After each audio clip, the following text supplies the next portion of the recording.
আমরা চাই এই সরকারকে সমর্থন করতে। আমরা চাই বর্তমান অন্তর্বর্তীকালীন সরকার সফল হোক, কারণ বাংলাদেশের মানুষ মনে করে যে এই অন্তর্বর্তীকালীন সরকার এই দেশের মানুষের অধিকার রক্ষার জন্য যা যা প্রয়োজন সেই কাজগুলো তারা করবেন।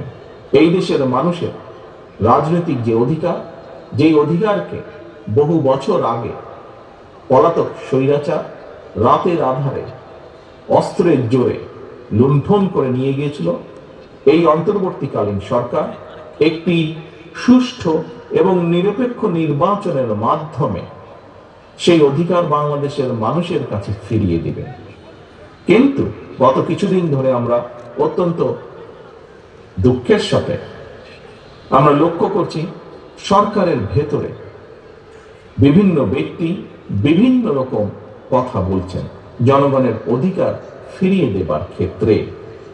এর ফলে দেশের বিভিন্ন স্থানে বিভিন্ন রকমের অস্থিরতা তৈরি হচ্ছে।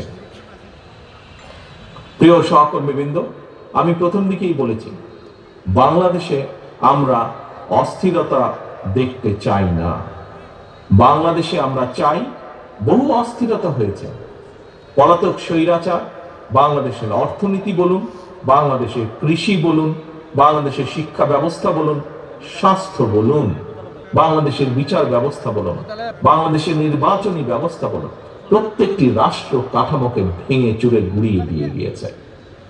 আমরা চাই এখন দেশ গঠন করতে, আমরা চাই দেশে স্থিতিশীলতা নিয়ে আসতে, কারণ দেশকে যদি সামনের দিকে এগিয়ে নিতে হয়, দেশের মানুষের ভাগ্যের পরিবর্তন যদি আমাদেরকে ঘটাতে হয়, তাহলে অবশ্যই দেশে স্থিতিশীলতা নিয়ে আসা অত্যন্ত প্রয়োজনীয়।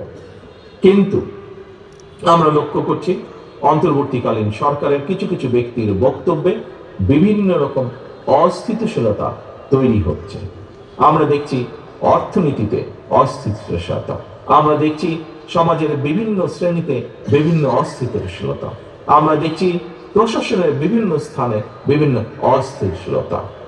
আমরা পরিষ্কারভাবে আজ আবারও এই সম্মেলনের মাধ্যমে, এই সম্মেলন অনুষ্ঠানের মাধ্যমে আমরা বলতে চাই, আমরা এই সরকারকে আমরা সহযোগিতা করতে চাই, কারণ আমরা চাই এই সরকার যত স্মুথলি, যত সুন্দরভাবে এই সরকার একটি নিরপেক্ষ নির্বাচন অনুষ্ঠিত করতে পারবে, আগামী দিনে গণতান্ত্রিক যাত্রা তত স্মুথ হবে এই দেশের জন্য, এই দেশের মানুষের জন্য। আমরা আশা করব অন্তর্বর্তীকালীন সরকারের প্রতি মানুষের যে নিরপেক্ষতা প্রত্যাশা, সেই নিরপেক্ষতা তারা বজায় রাখবেন।